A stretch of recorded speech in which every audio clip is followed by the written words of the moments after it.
우리는 예수 믿는 사람입니다. 예수 믿는 사람을 성도라 그러죠. 성도를 여러분들은 어떤 사람이라고 생각하십니까? 오늘 본문으로 근거해서 말씀드리자면 성도는 하나의 소망을 가진 사람이다라고 말씀드릴 수 있습니다. 우리가 이 세상에서 사실 여러 가지 삶의 정황 때문에 마음이 빼앗길 때가 많습니다. 그렇기 때문에 하나의 소망을 갖는다는 것이 쉬운 일이 아니죠. 그런데 오늘 성경은 우리가 사도 바울을 통해서 오늘 본문의 말씀을 통해서 우리에게 예수 믿는 사람이란 것은 하나의 소망을 가진 사람이라고 이렇게 말씀하고 있습니다. 정말 우리 삶이 어렵잖아요. 쉽지 않은 인생을 살아가는데 여기서 이제 삶이 쉽다고 생각하는 분들은 아직 인생을 덜 사는 거라고 할 수 있죠. 그만큼 삶은 쉽지 않습니다.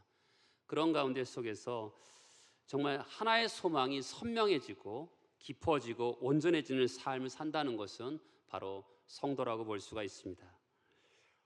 이 사도 바울의 고백이죠. 사도 바울의 경험입니다. 그런데 이 성경에 기록됐기 때문에 또한 우리의 경험이고 우리의 고백이라고 할 수가 있는 것이죠.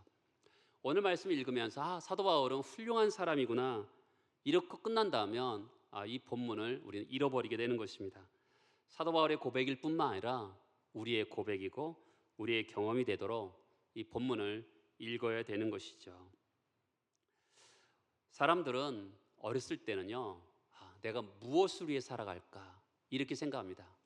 저는 우리 아버님이 저한테 판사가 되라고 어디 초등학교 4학년 때부터 말씀하셔서 그 판사가 된다는 것이 나를 이끌어가는 힘이 되더라고요. 인생은 어렸을 때는 무엇이 된다라는 것이 우리를 이끌어가는 힘이 되기도 합니다.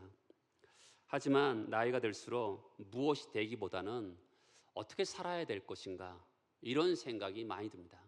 오늘은 바로 우리가 어떻게 살아야 될 것인가 삶의 목표를 말씀하고 있다고 볼 수가 있죠. 사도 바울이 고백하는 바로 한 가지 소망은 뭘까요?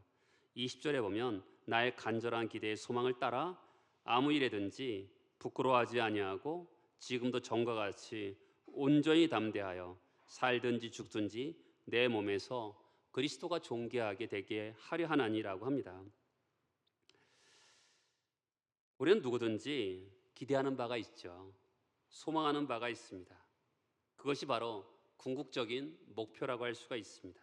사도 바울의 지금 궁극적인 목표는 두 가지로 얘기합니다.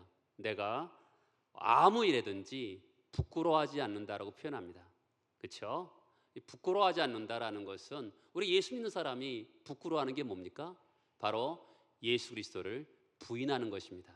근데 여기서 앞에 말이 중요하죠. 아무 일에든지 in everything 어떤 상황에서든지 정말 고통당하든지 슬픔이 있든지 내 인생에서 너무너무 어려운 가운데 속에서도 내가 예수 그리스도의 복음을 부끄러워하지 않는다라는 표현입니다. 이게 간절한 기대와 소망입니다. 또한 그 어려운 가운데 속에서 부끄러워하지 않기를 간절히 기대하면서 지금 무엇을 하고 있냐면 지금도 전과 같이 지금은 어떤 상황입니까? 감옥에 있는 상황입니다. 전에는 어땠죠? 자유로운 상황이었던 거죠. 자유로운 상황 속에서도 내가 예수 그리스도를 부끄러워하지 않았는데 지금도 감옥에 있는 상황 in everything 어떤 상황 가운데 속에 근데 정말 인생을 살다 보면 힘들 때가 있잖아요. 그렇죠? 낙심될 때가 있지 않습니까? 그런 가운데 속에서도 내가 예수 그리스도를 부끄러워하지 않는다라고 그게 나의 간절한 기대와 소망이라고 말씀하고 있는 것입니다. 바울은 한 가지 소망이 있는데 또한 이어서 살아도 죽어도 예수님만 존귀하게 되기를 원하는 것이죠. 예수님이 높여지고 예수님께 영광 돌리는 것입니다. 예수님만 좋다 그러면 살아도 좋고 예수님만 좋다 그러면 죽어도 좋다는 것입니다. 그렇잖아요. 예수님이 좋아하신다면 내가 살아도 주를 위해서 죽어도 좋은 거고 또한 예수님이 싫으시다면 멈추고 예수님이 좋아하시면 무엇이든지 대가를 지불하기를 두려워하지 않는 것이 이 한 가지 기대와 소망인 것이죠. 여러분 지금 가을에 들어섰다고 볼 수 있죠. 9월의 첫 주면. 그럼 우리는 이 가을에 이 하반기를 달려가는데 어떤 분명한 목표가 있어야 되는 거 아니겠습니까? 그 목표를 오늘 성경 우리에게 제시하고 있습니다. 사나 죽으나 내 몸에서 예수 그리스도가 존귀하게 되게 하려 한다는 것이, 이것이 우리의 목표가 되어야 되는 것이죠. 분명한 목표가 있으면 사람들은 그것에 의해서 움직입니다. 그리고 이 믿음이 그를 지탱하게 하는 것이죠. 우리는 예수를 믿는 사람입니다. 그러나 우리는 예수를 사랑하는 사람이기도 하죠. 예수를 믿을 뿐만 아니라 한 인격을 사랑하는 겁니다. 나를 나보다 더 사랑하시고 나보다 나를 더 위하시는 그 예수를 사랑하는 겁니다. 보통 우리가 교회 처음 나올 때는 예수 안 믿다 나오면 내가 예수 믿어서 복을 받아야지 이러고 나옵니다. 분명 예수를 믿으면 복이 있습니다.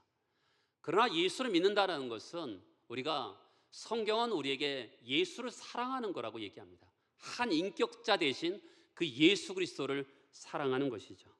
그렇죠? 그것이 우리의 삶의 방식이 되는 것이죠. 예수를 위해 살고 너무너무 사랑하니까 예수를 위해 살아가는 겁니다. 그러니까 사랑하다 보니까 그분에 의해서 내가 이끌림을 받아서 예수에 의해서 살아가는 것이 기독교인의 삶인 것이죠. 그 사랑하는 인격성, 그렇죠? 예수를 믿는다라는 것은 한 인격을 사랑하는 것인데, 우리가 누군가를 사랑하면 집중하게 되잖아요. 그 사람이 뭘 좋아하고 뭘 싫어하는가 집중하게 되는 것처럼, 우리가 주님을 사랑하기 때문에 우리 생각에, 내가 이런 생각 가지면 예수님이 좋아하실까? 내가 이런 계획을 가지면 예수님이 이 계획에 대해서 어떤 생각을 가지실까? 내 행실에 대해서, 내 경험에 대해서, 그렇죠? 예수가 거기에 계시기를 원하는 것이 신앙생활인 것이죠. 이 고백 자체도 귀하지만 이 고백에 감추어지는 단어가 있습니다. 제가 이렇게 오늘 설교를 하다 보면 제가 성경을, 이 본문을 수도 없이 읽고 오거든요. 정말로 많이 읽습니다. 그런데 아무리 많이 읽어도 어쩔 때는 이 단어가 이게 입에 잘 배어있지 않아요. 왜 그런 줄 아세요? 이 본문이, 오늘 읽은 본문 중에 한 절이 수동태로 되어 있기 때문에 그래요. 자, 보세요. 20절에 오면 아무 일에든지 부끄러워 아니하고, 그냥 부끄럽지 않다라고 하면 되는데 부끄러워 아니하고, 이렇게 수동태로 되어 있습니다.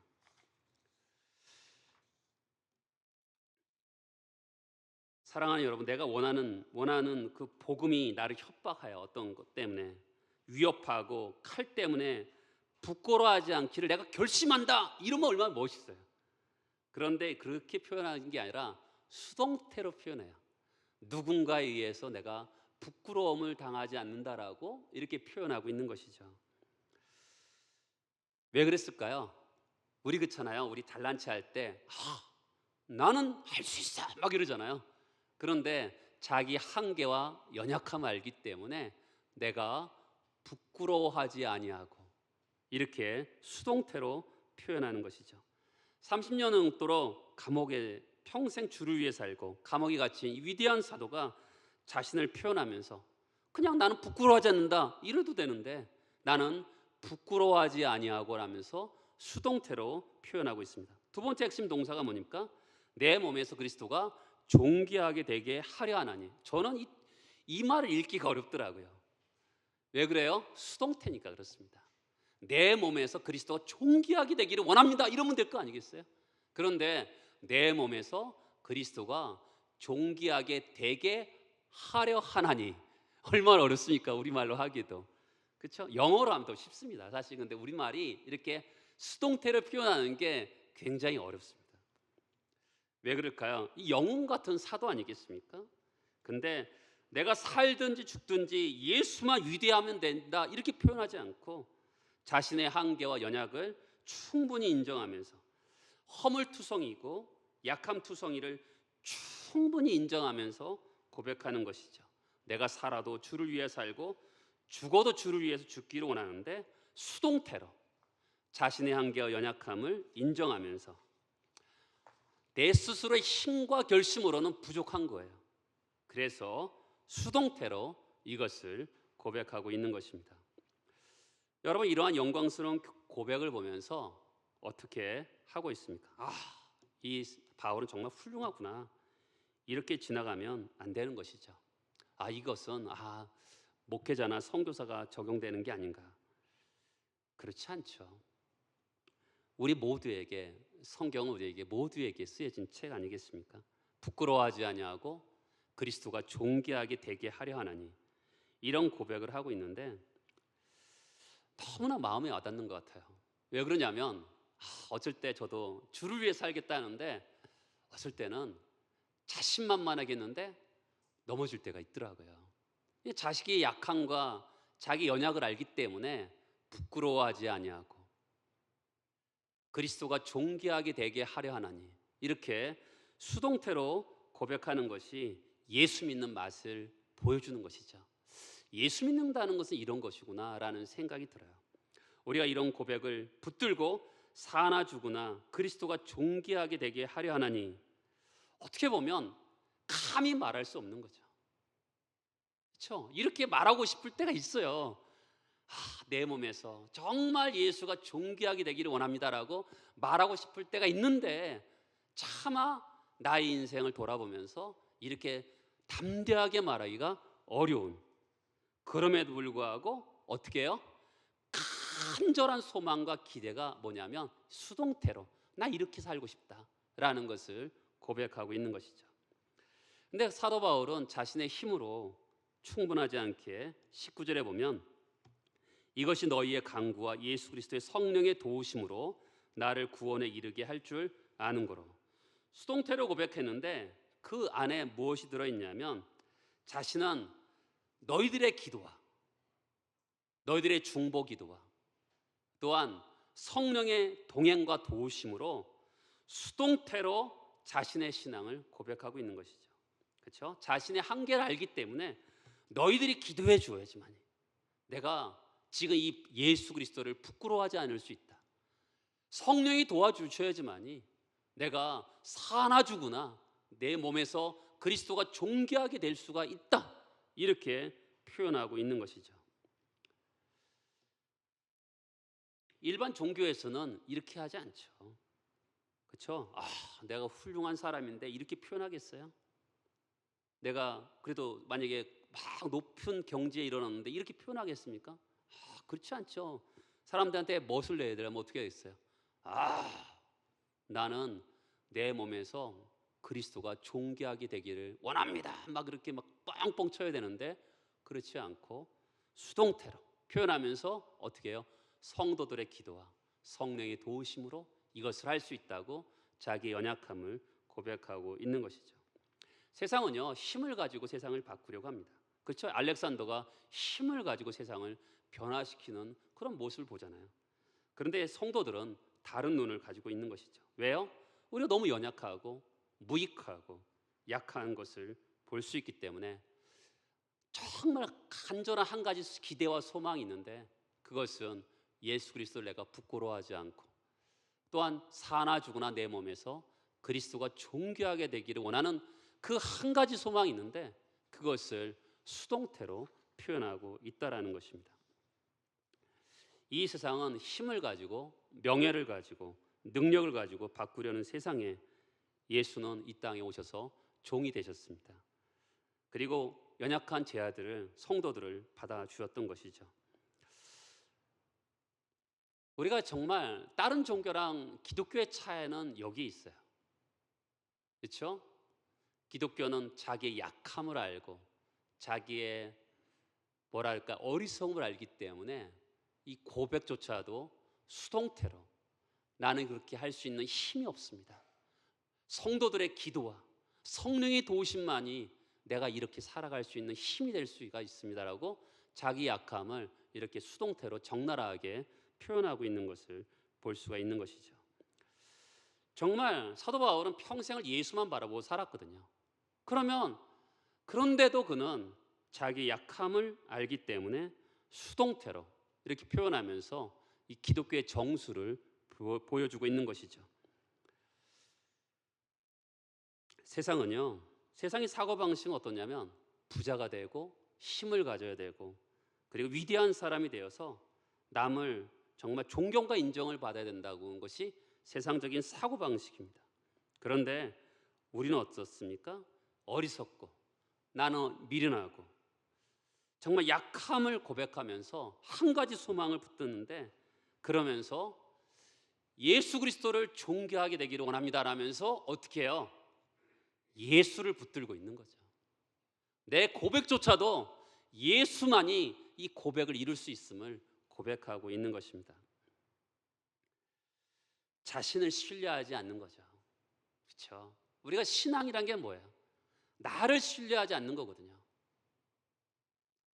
그분만이 나를 이끌어 주실 수 있고, 그분을 바라보고 예수를 생각하고 예수를 바라보는 것이 신앙 아니겠습니까? 성령의 도우심을 구하고, 나는 너무나 약한 사람이기 때문에 나를 위해서 기도해 주세요. 나를 연약함을 위해서 기도해 주세요. 그렇죠?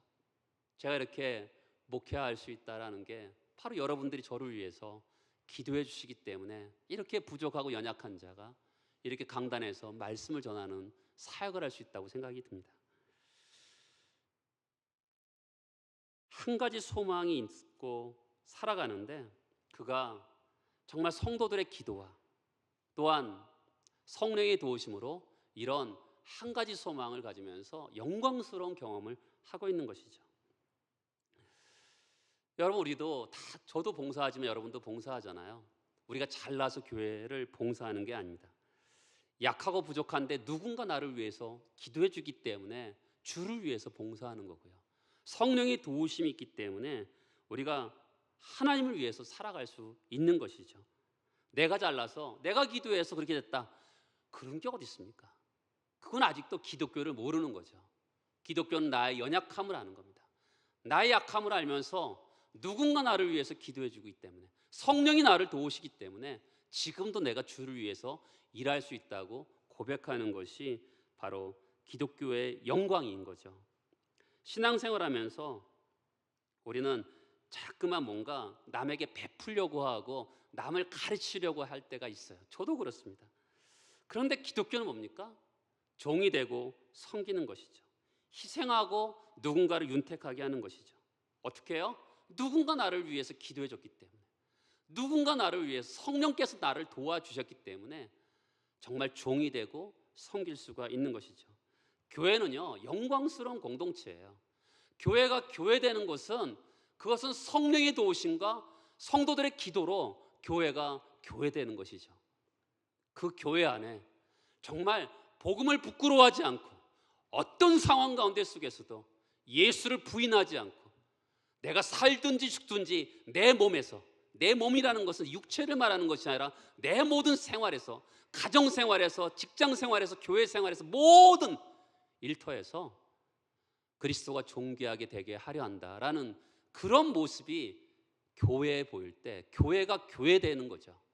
거기서 교회의 영광스러움이 나타나게 되는 것입니다. 이 한 가지 소망을 가지고 수동태로 우리 약함을 가지고 우리의 무익함을 알고 정말 예수께 한 소망을 가지고 살아간다. 그런데 그것이 쉽지 않다는 것을 알기 때문에 누군가가 나를 위해서 기도해주고 성령의 도우심인 걸 알고 살아가는 것이 바로 성도들인 것이죠. 그렇게 고백하는 거죠. 그렇죠? 내가 주를 위해 살아가는데, 내가 살아도 주를 위해서 죽고 죽어도 주를 위해서 죽기로 하는데, 그렇게 살기로 하는데 나는 연약하거든요. 근데 내가 오늘도 이렇게 살아가는 것은 누군가 나를 위해서 기도해주고 있구나, 감사하고 성령이 도와주시고 계시구나 감사하며 살아가는 것이 성도의 고백인 것이죠. 저는 우리 교회를 이렇게 보면 훌륭한 분들도 참 많고 감사해요. 그렇지만 세상에서 어떻게 보면 실패한 사람들, 세상에서 정말 다 포기한 사람들이 왔을 때도 누군가 그 사람들을 위해서 기도하고 섬기고 우리 어떤 것을 그들에게 나누어줌을 통해서 그들을 살려내는, 그것이 바로 교회의 아름다움이라고 생각합니다. 우리가 한 소망을 품는데 바로 수동태를 가지고 고백하는 신앙의 아름다움의 정수가 우리 모두에게 있기를 소망합니다. 한 가지 소망을 따라 사는데 사나 죽으나 예수님 때문에 생각이나 행동이 예수님 때문에 우리가 무엇을 하든지 하지 않든지 예수님 때문에라고 할 때 어떤 일이 일어날까요? 그렇죠? 어떤 일이 일어나죠? 예수를 닮아가죠. 제가 부목사로 있었을 때 섬겼던 목사님이 충청도 분이셨는데 제가 지금도 설교가 빠른 편이거든요. 그래서 제가요 원고가 깁니다. 제 원고 준비를 길게 하는 편이에요. 왜냐하면 말이 빠르니까. 제가 말이 좀 느리면 설교 준비가 더 쉽지 않을까라는 생각이 제가 엄청나게 많이 합니다. 그러면서 말을 좀 천천히 해볼까라고 해보는데 그건 또 잘 안 돼요, 솔직히 말해서. 그러니까 설교 준비를 길게 하니까 고생해요. 제가 말을 좀 짧게 했으면 좀 덜 고생하지 않을까라는 생각이 듭니다. 그 목사님 말이 천천히 하는 형인데 제가 처음에 부목사 때 오후 예배 설교를 했더니 한참 했더니 어느 날 성도님이 목사님 설교를 좀 천천히 해주세요 그래요. 왜 그랬다 했더니 그 담임 목사님 설교가 느린 거예요. 그러니까 못 알아듣지 내가 빠르게 하니까.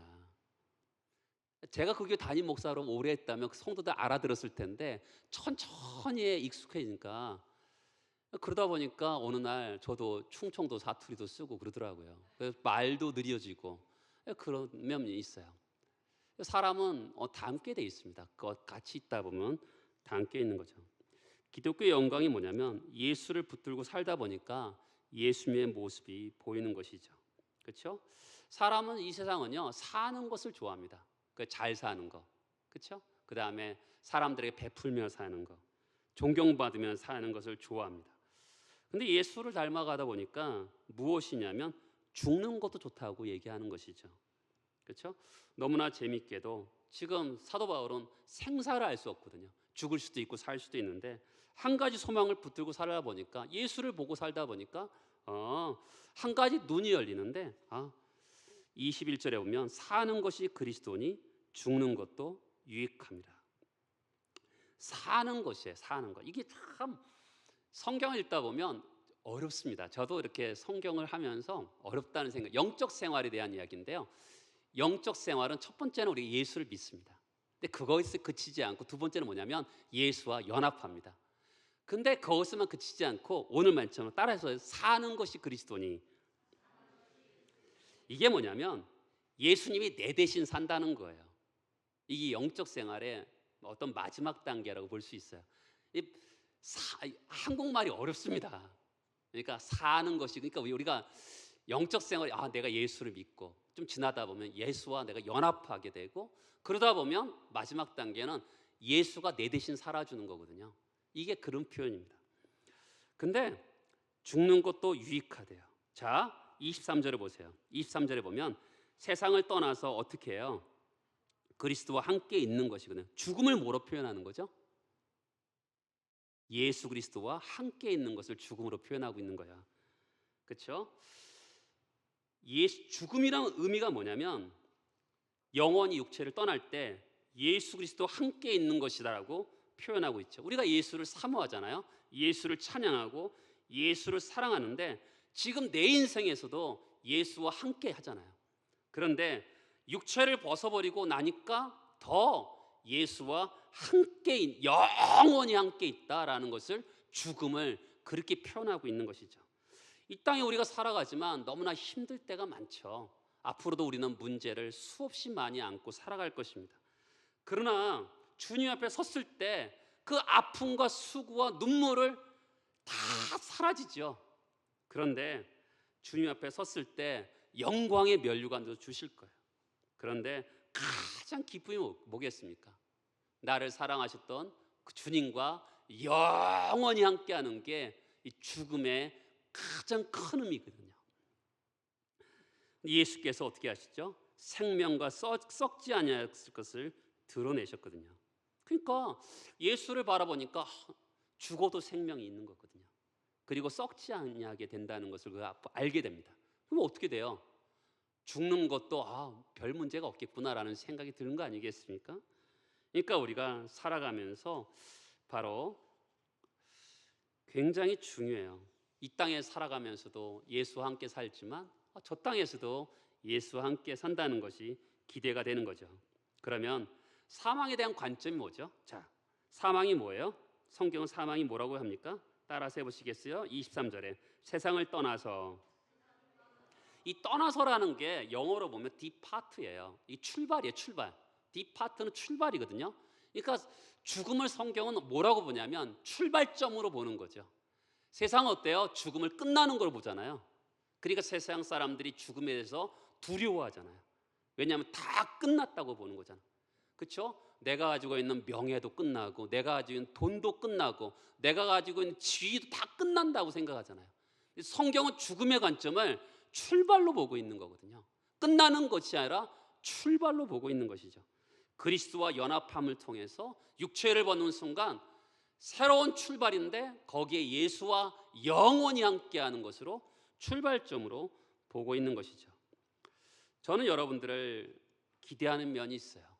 우리 교회도 이제 점점 연세가 많이 들어가신 분들이 많아지는 것을 보게 됩니다. 여러분들이 아무리 평생에 훌륭한 일을 했다 해봅시다. 그러나 죽는 순간에 더 많은 일을 할 수가 있어요. 왜 그럴까요? 성경에 보면 주의 이름을 부르는 자는 부끄러움을 당하지 않는다 그러잖아요. 예수의 이름을 부르는 자는 구원 얻는다 그러잖아요. 그렇죠? 종종 목회자들은 임종 예배를 드릴 때가 있어요.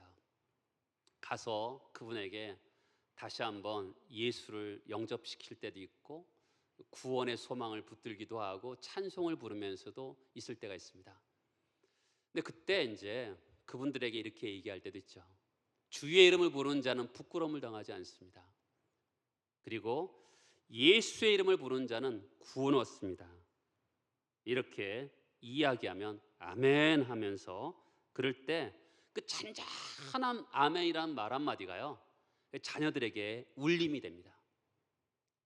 왜 그렇죠? 사람은요 죽음에 대한 다 두려움이 있거든요. 근데 어머니 아버지가 돌아가시면서 죽음에 대해서 의연하게 내가 곧이어서 예수를 만날 것이다라는 의연한 마음을 가지고 살아간다면 그때 죽음 앞에서 자녀들에게 정말 천국이 있는 것인가 하는 것을 보여주는 게 되는 것이죠. 그러니까 우리가 평생 신앙생활한 것보다도 죽음 앞에서의 나의 모습이 자녀들에게 큰 울림이 되는 겁니다. 그렇기 때문에 죽음이라는 것이 성경은 새로운 출발점이라는 것을 하고 있다는 것을 꼭 기억하셔야 돼요. 여러분들이 잘 돌아가시기를 바랍니다. 사람들은 오래 사는 것이 능사라고 생각하는 경향이 있어요. 근데 평생 살아서 위대한 사역만큼 죽음을 통해서 사람을 섬길 수가 있는 거예요. 영혼을 살릴 수가 있는 거죠.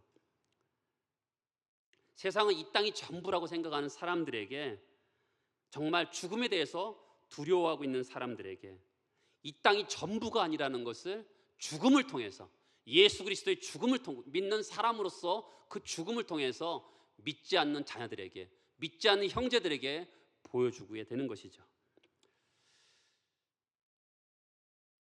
사람들은 다 눈이 이 세상을 향하고 있잖아요. 그런 한 가지 소망이 있는 우리에게 그렇죠? 죽든지 살든지 예수 그리스도가 존귀하게 되게 하려 하나니라는 그런 고백을 하는 우리에게 정말 신앙의 정수를 보여줄 수 있게 되는 것이죠. 사랑하는 여러분, 우리가 한 가지 소망을 가지고 살 때 죽는 것을 통해서도 하나님을 영화롭게 할 수 있는 것입니다. 주님께 초점을 맞추고 살아봐요. 그러면 삶이 나타나죠. 어떤 삶이 나타납니까? 23절에 보면 이렇습니다. 내가 그 둘 사이에 끼었으니라고 하고 있어요. 이 둘 사이에 끼었다는 게 뭘까요? 그것은 하나는 뭐냐면 사는 거예요.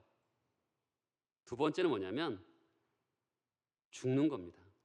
그렇죠? 23절 다시 보면 내가 둘 사이에 끼었으니 차라리 세상을 떠나서 그리스도와 함께 있는 것이 훨씬 더 좋은 일이다. 그런데 두 번째로는 뭐예요?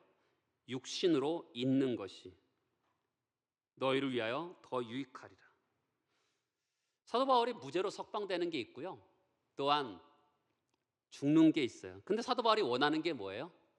죽는 거예요. 그렇죠? 사도 바울이 중간에 끼었는데 고민스러운 거예요. 근데 자기에게 고민이 있는데 나는 정말 죽어서 예수와 함께 영원히 있고 싶어요. 그런데 지금 사도 바울은 또한 중간에 끼었다고 하잖아요. 그것은 빌립보 교인들을 위해서는 사는 게 좋다고 생각하는 거죠. 자, 왜 사는 게 좋을까요? 사도 바울에게 사는 것이 빌립보 성도들에게 뭐가 유익하죠? 세 가지가 유익해요. 자, 보세요. 25절에 보면 믿음의 진보가 나타난다는 거죠.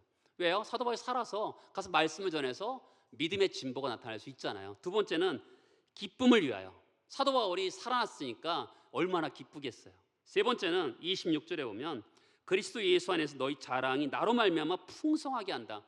이들이 사도 바울로 말미암아 자랑하고 다닌다는 것이 있잖아요. 그러니까 유익한 거죠. 사도 바울이 원하는 게 뭐예요? 죽는 거예요. 그런데 그는 지금 원하는 것을 선택하지 않고 뭘 선택하는 거죠? 다른 사람의 유익을 위해서 선택하는 거죠.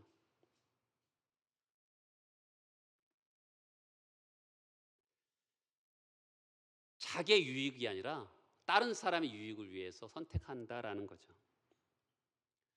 한 가지 유일한 소망을 가지고 예수만 생각하고 예수님께 붙들리다 보니까 어떤 게 빚어지죠? 다른 사람들을 생각하는 마음이 생기는 거죠. 우리는 원래 어떤 사람이에요? 나 자신을 위해 사는 사람이거든요. 때로는 나 자신을 위해서 남을 해를 끼치기도 하고, 때로는 남에게 어떻게 할까요? 나 자신을 위해 남을 이용해 먹기도 합니다. 그런데 한 가지 소망을 붙들고 예수만 붙들고 사다 보니까 다른 사람의 유익을 위해서 살아가게 되는 은혜가 있게 되는 거죠. 내 기쁨을 포기하고 때로는 다른 사람의 유익을 위해서 나를 내려놓을 수 있는 것이 예수 믿는 사람인 것이죠. 어떻게 해요? 한 가지 소망을 붙들고 살아가다 보니까 그렇게 되는 것입니다. 종종 목회자들은 이렇게 목회지를 옮길 때가 있습니다. 제가 이렇게 이번에 7위 목사를 하고 있는데 어느 목사님이 다른 데로 가시고 또한 이제 새로 담임 목사님을 청빙하는 그런 과정의 일을 하는 것이 7위 목사입니다. 이렇게 목사들이 임지를 옮길 때 보면 각자 하는 방법이 다 달라요. 어떤 분들은 그냥 이성적으로 하는 분도 있어요. 어떤 분들은 기도하면서 하나님께 확신을 가지고 이렇게 움직이는 분들도 있어요. 또 어떤 분들은 도대체 이게 옮겨야 되는지 안 옮겨야 되는지 잘 모를 때가 있어요. 그럴 때는 이런 경우도 있더라고요. 어떤 분들은 그 청빙하는 교회에서 직접 그분을 만나서 진정성을 가지고 요청하는 거예요. 진정성을 가지고 우리 교회 와오십시오라고 요청을 합니다. 근데 자기는 확신이 없어. 근데 그들의 진정성을 보면서 하나님이 이 교회로 나를 부르시는구나라는 것을 어렴풋하게 느끼면서 오는 경우가 있더라고요. 왜요? 왜 그렇게 할까요? 아까 그랬잖아요. 옛날에는 나 중심으로 생각했단 말이죠. 그런데 지금 그 교회에서 나의 유익이 아니라 나는 지금 그냥 있는 게 나을 수도 있거든요. 근데 나의 유익이 아니라 그 교회에서 진정성을 가지고 요청을 하는데 하나님이 아마도 나를 저렇게 해서 부르시는구나라는 것을 객관적으로 느끼는 거죠.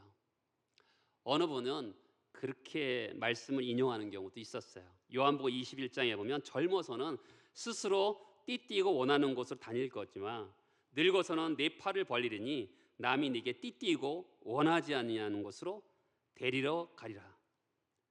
젊을 때는 주님이 나를 부르셨다는 확신을 가지고 움직이잖아요. 근데 나이가 들어서 보니까 사랑하는 지체들이 때로는 내가 확신이 부족하지만 내 인생을 드리면서 살았는데 주님이 기뻐하시는 것이 무엇일까라고 고민했는데 저분들이 나를 이끌어가는 거잖아요. 그럴 때도 있는 거죠. 저는 이렇게 신앙생활하면서 종종 나는 하나님이 이렇게 인도하셨어 고집 피우는 분들을 많이 봐요. 근데 하나님은 항상 똑같이만 하지 않으세요. 때로는 하나님께서 신앙이 성숙하면서 때로는 이렇게도 인도하시고 저렇게도 인도하시는 게 하나님의 뜻이거든요. 근데 나만 중심으로 확신이 있어야 된다라고 사는 분들이 있는데 어떻게 그렇게 할 수가 있겠어요? 여러분, 교회 종종 좋은 교회 다녀야 된다 이렇게 생각하는 분들 있잖아요. 생각보다 사람들 좋은 교회는 큰 교회를 얘기하고 많은 것을 갖춘 교회를 생각합니다. 근데 여러분, 우리가 크든 작든 교회는요, 남의 유익, 옆에 있는 교회의 유익을 위해서, 그렇죠?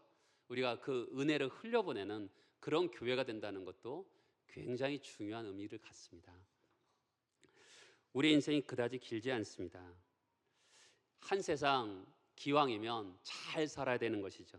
부사가 중요합니다. 잘이란 단어가 중요한데요, 아무렇게나 살아서는 안 되고 잘 살아야 되는 것이죠.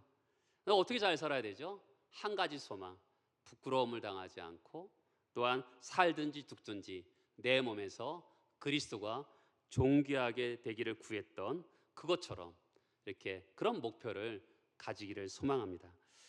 여러분을 사로잡은 강렬한 소망이 뭘까요? 그것은 바로 여러분의 대답이 나사렛 예수 그리스도라고 대답하는 은혜가 있길 소망합니다. 여러분, 남아있는 세월이 얼마 있든지 오늘 말씀에서 가장 반복되는 단어 중에 하나가 뭐냐면 내가 육신으로 있는이란 단어거든요. 있는, 우리의 있음이, 그렇죠? 가까운 이웃에게, 그리고 세상의 이 척박한 역사 위에 유익이 되기를 소망합니다. 기도하시겠습니다.